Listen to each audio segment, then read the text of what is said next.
Amen. Thanks, band. Thank you all for being here tonight. Last week was quite a crazy weekend for myself, as some of you are aware. And so Robert faithfully stepped in and preached about the book of Esther and did a great job on that. So thank you, Robert. Tonight, we're going to look at 1 Thessalonians 4, 13 and 14. Brothers and sisters, we do not want you to be uninformed about those who sleep in death, so that you do not grieve like the rest of mankind who have no hope. For we believe that Jesus died and rose again, and so we believe that God will bring with Jesus those who have fallen asleep in him. Just a quick disclaimer at the start. I'm a little sick, so forgive me. I'm going to try to keep the coughing to a minimum. So I've been thinking a lot about death recently, which sounds a bit macabre, I know, but the truth is that over the past week, I've been involved in 2 memorial services for family members of mine, and so that's bound to get you thinking about death a little bit. And death is a subject that nobody really likes to talk about, obviously, unless you're like super goth or something. But even then, like real, frank, honest conversation about death just isn't part of our normal communication. It's not what we do. And there's a couple of reasons, 3 reasons, I think, that death is something that we don't bring up. First off, it's sad. It's sad to think about loved ones that we've lost, people who've passed away that we know. So talking about death brings up memories of those people that we've lost and that we love. Also, secondly, it seems a bit taboo. It's like just become part of not normal conversation, something that's not part of polite conversation. So we kind of leave that one behind. And then thirdly, and this is the big one, talking about death is scary because when you talk about death, we do it with the knowledge, usually unspoken, that I'm going to die and you are going to die. And that's terrifying sometimes. That knowledge, though, that you're going to die, that I'm going to die, is one of the most important parts of life. It's the driving factor for a lot of people, the way that they live their lives. And generally speaking, there's a few different ways, 3 or 4 ways, that people react to the knowledge that they're going to die. And I want to walk through a few of them and just kind of look at the pros and cons of them for a few minutes. And first, and I think this one is the most common today, at least it's the most common in like our popular culture, is a certain type of hedonism or Epicurean philosophy, a live for today attitude, right? And I think if that's evident anywhere, it's in popular music where I haven't counted, but I'm guessing there's like 50 billion songs that all use the word tonight or live for tonight. Like you guys, if you turn on the radio, you're bound to hear a song that talks about tonight. This is all we've got, things like that. And so for that type of person, for that type of mentality, the acknowledgement of death means that we need to experience as much life as possible right now, because you never know how much time you've got left. And in one sense, those people are right. You never know how much time you have left. And every day is a blessing and a gift from God, and we should make the most of those days and enjoy and thank God for the world that he's created. But in another sense, as Christians, we believe that they're wrong, in that their hedonism assumes that life is all that there is, this life. Because death is the end of life for those people. It means that they have to soak in every experience and live life to the max and do whatever makes you feel good and happy, because once you die, that's it. That's the end. And there's a second type of response to death, and it's very closely related to that one, but it's a little bit different, and it's a little harder to spot because we like it a little bit more on an intellectual level. And that's the type of person who uses death as a motivation to accomplish great things during their life. These people want to leave behind a legacy and a better world so that their name will live on forever. And once again, people who live that way are not entirely wrong. Your time on earth is short and precious, and we should try to make the most of it. There's nothing wrong, and actually something noble, about trying to do something worthwhile with your short life. But once again, people who are driven that way are often looking at death as the end, and they hope to live on only through their accomplishments and their recognition. They have no hope of another life. They simply want to live on in this world through their reputation, through their fame, through the accomplishments. So those 2 types of people both fit into the general type of person who sees death as the great end. And the truth is that that type of person is not limited to atheists or agnostics. There's lots of Christians and people of other religions who acknowledge with their mouths that there's a heaven, but live as if death is the end. So my first invitation to you tonight is to check your feelings. Search your feelings. Do you see death as the final end? When you are enjoying the beauty and the blessings of this world, are you doing it as a thanksgiving to God or in order to experience those things before you die? When you work to accomplish a goal, to make the world a better place, do you do so because God wants us to be his hands and his feet in the world, or because you want to leave a name for yourself? So check those things within yourself. So that's one big way that people deal with death, is by getting into this mindset of, I have to do stuff, whether it's hedonism or accomplishing goals.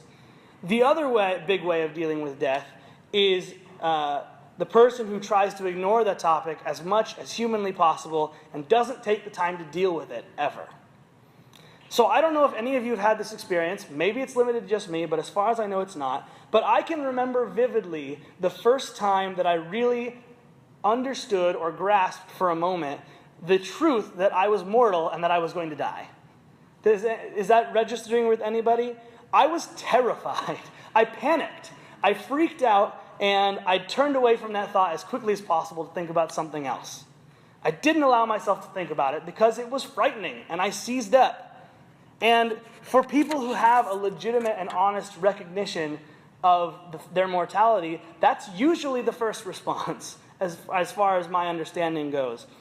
And there are some people who never make it past that stage. They feel that panic, and they back away, and they try to just block it out for the rest of their lives.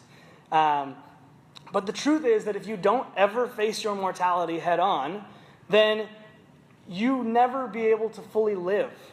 You always live running from the truth. And people who live that way are the ones who usually end their lives in terror, in fright. They've never truly faced their mortality, and so when their time comes to die, they haven't gone through the process of acknowledging their mortality and preparing for death. And in the end, they leave the world in fear because they never took the time to face death head on and to be ready for it. And so not only is it true that if you don't face your mortality, you won't be able to live, really. It's also true that if you don't face your mortality, you won't ever be able to fully appreciate the gift of Jesus Christ. I personally believe that one of the reasons that there's so many Christians in name only in our country and around the world today is because there's too many people who have not taken the time to truly grasp the significance of their mortality. And it's easier today than ever. We've got TV. You could literally spend 30 years of your life sitting in front of a television and never pause and think about your mortality.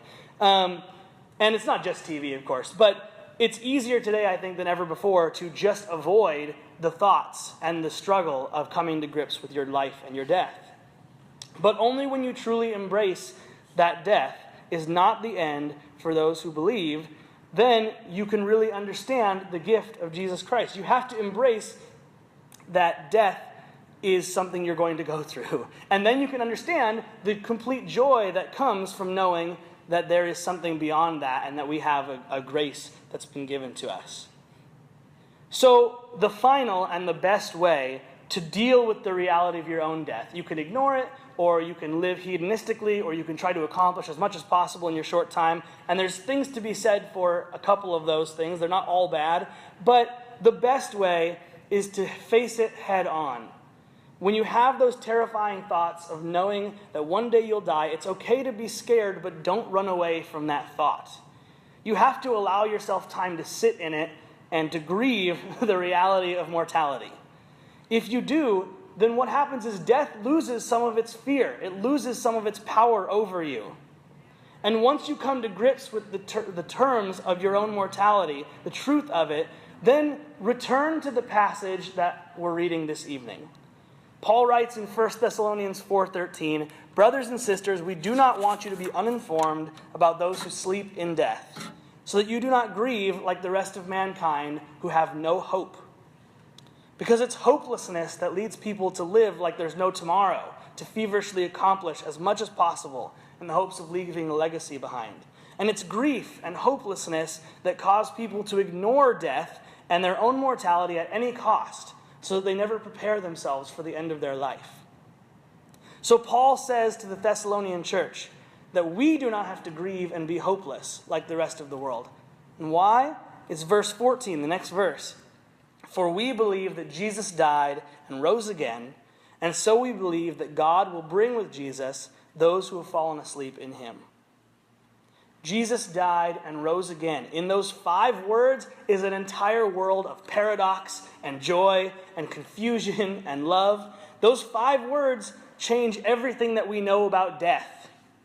Because what we know about death from this world is that it's the end. There's no returning. We see people die and we don't ever see them again.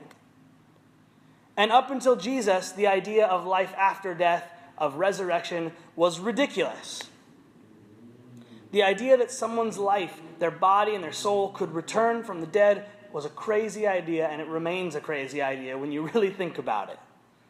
And yet we believe that Jesus died and rose again. And that breaks the spell that death has over us. For if one person can die and come back to life, then death is not the end of all that there is. There's something beyond death, and there's a chance for life. Paul writes in 1 Corinthians 15:20, Christ has indeed been raised from the dead, the firstfruits of those who have fallen asleep. If Jesus has done it, then he can do it for us. He's the proof that there's life after death, that victory over death is possible. And so for those of us who believe the resurrection of Jesus is the proof that we don't have to fear death, that we don't have to shrink from it in terror, but we can face our own mortality with the knowledge that death is not the end. The death and resurrection of Christ changes the nature of death for those of us who follow Jesus, for those of us who believe. Because unlike those who think that death is the end, we know that there's a life waiting for us. And unlike those who are unsure or scared about what kind of life they're going to have after death, we know that ours will be a blessing. Again, turning to Paul, this time in Romans 5:10, for if while we were God's enemies, we were reconciled to him through the death of his Son, how much more, having been reconciled, shall we be saved through his life? Christ's death reconciled the whole world to God. Because Jesus died, we no longer have to fear God's wrath in the life to come. And because Jesus not only died but came back to life, we can trust that there's a life after death.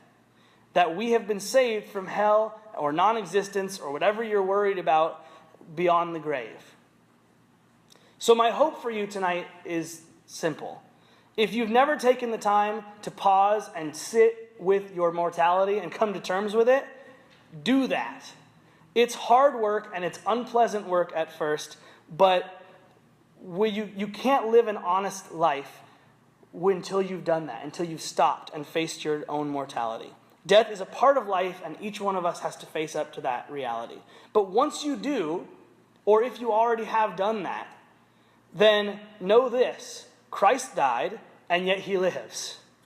That death reconciled us to God, and that resurrection saves us from death. If you believe that Christ died and rose again, and you profess it with your mouth, then you have nothing to fear from death. So if you've not accepted that truth, then now is the time for that. If you have, then remember to live each day as a blessing from God in the knowledge that Christ has saved you. And so now I would like to invite us to spend about 3 to 5 minutes and gather into some groups and pray with each other. If you're not comfortable in a group, that's fine.